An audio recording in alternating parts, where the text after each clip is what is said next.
Ito yung dapat na hindi mawala guys na tools. Isa sa mga kailangan pag may sasakyan ka. Ang scissor jack. Ayan o. Okay. Ayan, available yan sa basket natin guys. Importante ito. Ayan o. Kasi halimbawa, hindi natin masasabi kung kailan ka mapaplatan, di ba? So ayan, ganito lang yan gamitin guys. Ayan, syempre. Dito mo banda ipupwesto. Ayan o. Ayan. Halimbawa, naplatan ka, di ba? Kailangan mo to. Scissor jack guys. Kaya dapat lagi kang mayroon ito. Pag may sasakyan ka, ayan, dito mo siya ilalagay guys, oh. Ganyan ang taong paglagay yan. Yan mo siya papatama guys, okay? Yan, hindi dito sa bandang gilid na yan, sa may bakan na yan.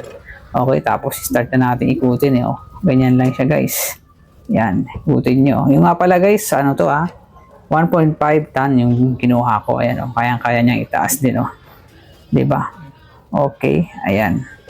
So, mapapansin niyo, malakas din siya guys. Ayan, oh. Oh, ang scissor jack. So, okay na. Oh. Yan. So, ikutin na ikutin. Napakadali lang guys. Ikutin ito. 1.5 ton na scissor jack. Okay. So, ayan, tingnan natin. Nakaangat na. So, ayan ang gulong, oh. Diba? Angat na. So, pwede ka na magpalit ng gulong kung ikaw ay naplatan guys. Ayan. Okay. Kaya ano pang inaantay nyo guys? Pag wala pa kayong scissor jack, nandyan lang yan sa basket natin. Thank you!